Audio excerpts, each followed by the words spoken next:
नमस्कार, मैं हूं धर्मेंद्र। आप देख रहे हैं ऑनलाइन न्यूज इंडिया। आज ईद का त्योहार है और ईद के साथ साथ हिंदुओं के अंदर अक्षय तृतीया और परशुराम जयंती है।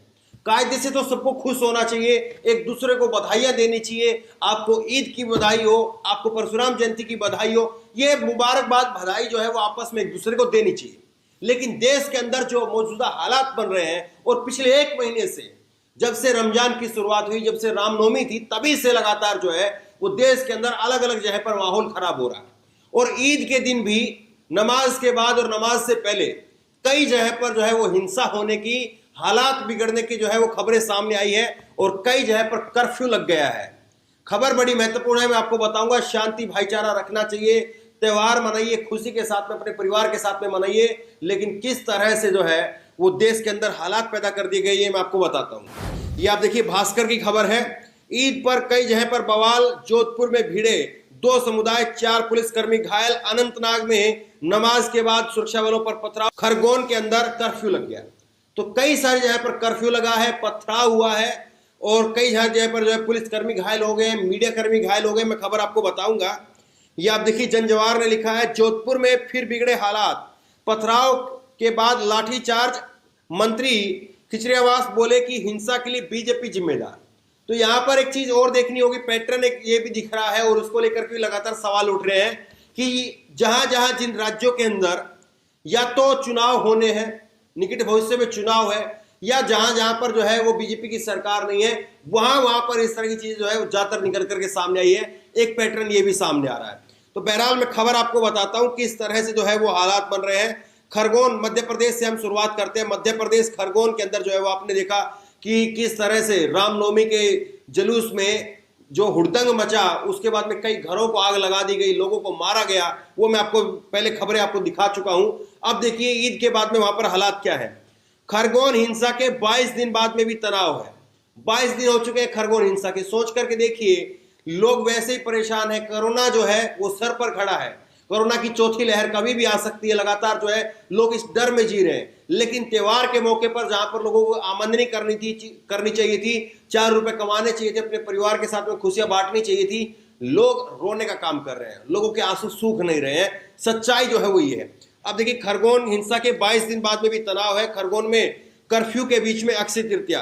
खरगोन दंगे के 22 दिन बाद में आज कर्फ्यू के बीच में ही त्योहार मनाए जा रहे हैं।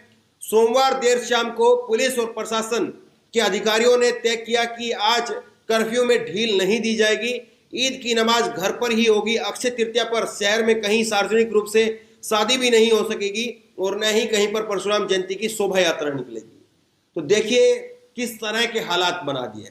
एक तो वो वक्त था जब लोग जाते थे ईद के ऊपर जो है वो मुस्लिम भाइयों के घर पर जाते थे, वहां पर सेवैया खाते थे। मुस्लिम भाई आते थे, अपने हिंदू भाइयों को सेवैया बांटने के लिए आते थे। और रामनवमी के दिन पर जो है वहां पर पूरी के, छोले के जो है वो लंगर लगते थे, वो खिलाए जाते थे। शोभा यात्रा निकलती थी, पानी शरबत पिलाया जाता था, आपस में भाईचारा था। लेकिन आज हालत क्या हो गए हैं? हालत ये हो गए कि त्योहार तो आप छोड़ दीजिए, त्योहार तो मनाना आप दूर की बात रह गई है। लोग अपने निजी कार्यक्रम, शादी ब्याह जैसे कार्यक्रम भी जो है वो भी नहीं कर पा रहे हैं। सोच करके देखिए क्या हालत हो गई। अब मैं आपको राजस्थान की खबर बताता हूं। राजस्थान में किस तरह से जो है वो ईद आधी रात को, चांद रात को जो है वो किस तरह से हालात बिगड़े और उसके बाद में आंसू गैस के गोले चले और हालात जो है वो ऐसे खराब हुए हैं कि वहां पर इंटरनेट तक को बंद करना पड़ा है। जरा तस्वीरें आप देखिए, उसके बाद में खबर आपको बताता हूं।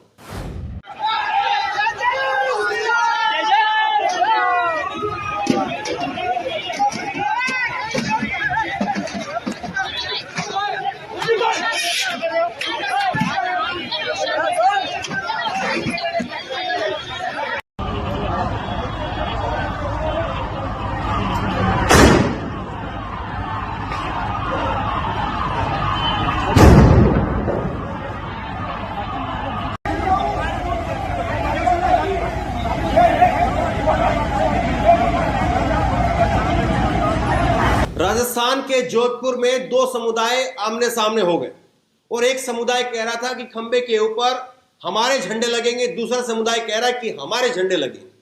और ये झंडे लगाने के चक्कर में जो है वो डंडे चल गए, लाठियां चली, पत्थरबाजी हुई और उसके बाद में आंसू गैस के गोले चले और उसके बाद में फिर इंटरनेट तक को शट डाउन करना पड़ गया। हालत ये हो गई। तो सोच करके देखिए ये कौन लोग हैं। क्या आप बताइए, किसी का झंडा लगाने से, चाहे वो इस समुदाय के लोग हो चाहे वो इस समुदाय के लोग हो, क्या झंडा लगाने से आपका ईश्वर, आपका अल्लाह वो खुश होगा? या किसी गरीब व्यक्ति की, किसी जरूरतमंद व्यक्ति के होठों के ऊपर अगर आप मुस्कान ला पाए, उसके अगर झोली भर पाए, उसके खाली पेट में कुछ अन्न के 2 दाने पहुंचा पाए, तो आपका ईश्वर, आपका अल्लाह जो है वो खुश होगा, आपकी खुद की आत्मा जो है वो खुश होगी। आप बताइए। एक माहौल लगातार क्रिएट किया जा रहा है। लाउड स्पीकर के नाम पर माहौल बन रहा है, कभी झंडे लगाने के नाम पर माहौल बन रहा है। और देखिए, मैं ये जो झंडे लगाने वाली बात है, जहां पर जो पूरे देश के अंदर जो है ये बवाल छिड़ा हुआ है, ये झंडे लगाने की जहां पर बात है, तो ये सबक सीखना चाहिए वे पश्चिम बंगाल से। पश्चिम बंगाल से वे सबक सीखना चाहिए। और मैंने आपको ग्राउंड रिपोर्ट दिखाई पश्चिम बंगाल की। पश्चिम बंगाल के इस बार के जब चुनाव थे, विधानसभा के चुनाव थे, तो पश्चिम बंगाल के विधानसभा चुनाव में एक ही दिन पर जो है वो शबे बारात थी और एक ही दिन पर होली थी। और पश्चिम बंगाल में ऐसा माहौल है कि हिंदू भाई जाकर के शबे बारात मनवाते हैं और मुस्लिम भाई होलिका दहन के लिए आते हैं। और वो दोनों खबरें जो है लाइव मैंने दिखाई थी। मस्जिद थी और मस्जिद के साथ में होलिका जो है दहन हो रहा था। मैं दोनों जगह पर लेकर के गया था, वो तस्वीरें आपने देखी होगी। और पश्चिम बंगाल में एक और गजब की चीज है। पश्चिम बंगाल में आप ये बता ही नहीं सकते हैं कि किस घर में कौन किसका समर्थक है। एक ही घर में 4 जगह पर आपको जो है वो टीएमसी के झंडे मिल जाएंगे, एक ही घर में 4 जगह पर आपको बीजेपी के झंडे मिल जाएंगे। कोई तकरार नहीं है। खेतों तक में आप देखेंगे, ना केवल घरों के अंदर, गलियों के अंदर, बल्कि खेतों तक में जो है वो आपको इसी तरह से झंडे मिल जाएंगे। तो ये चीज जो है वो हमें पश्चिम बंगाल से सीखनी चाहिए कि किस तरह से जो है वहां पर कोई किसी को कोई फर्क नहीं पड़ता है। और पश्चिम बंगाल में शायद इसीलिए जो है लोग कहते हैं कि भाजपा कामयाब नहीं हो पाई, क्योंकि वहां पर लोगों की मेंटलिटी जो है वो काफी आगे एडवांस है। वहां पर लोग धर्म को लेकर के इतना कंजस्टेड नहीं है कि तुमने झंडा लगा दिया, कैसे लगा दिया, लाओ अपना डंडा। तो वो चीज जो है वो पश्चिम बंगाल में नहीं है और शायद इसीलिए जो है वो भाजपा वहां पर पैर नहीं जमा सकी। कई सारे विश्लेषक जो है इस बात को कहते हैं। अब देखिए, मैं आगे आपको बताता हूं जम्मू कश्मीर के अनंतनाग से जो तस्वीरें सामने आई वो आप देखिए। ईद की नमाज के बाद प्रदर्शनकारियों ने सेना पर पत्थर फेंके।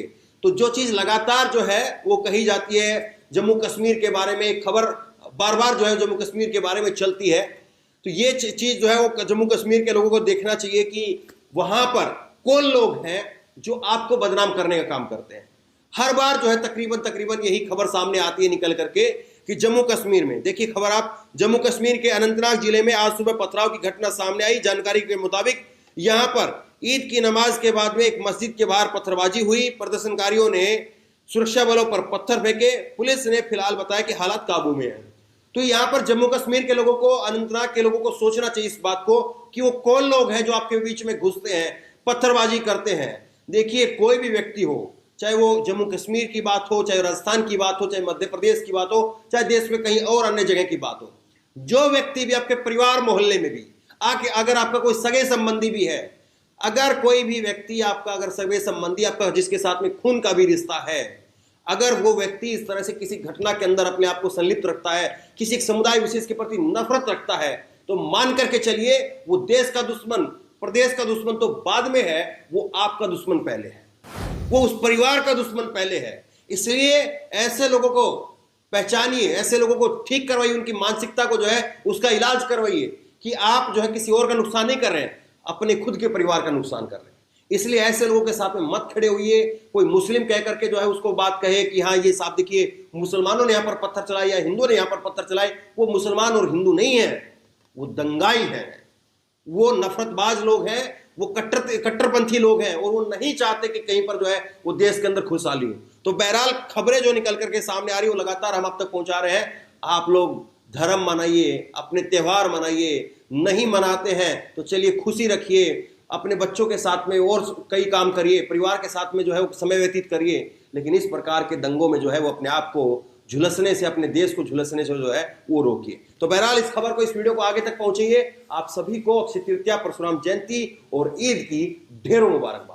धन्यवाद। इस खबर को अभी लाइक करें, शेयर करें, अभी चैनल को सब्सक्राइब करें और घंटी जरूर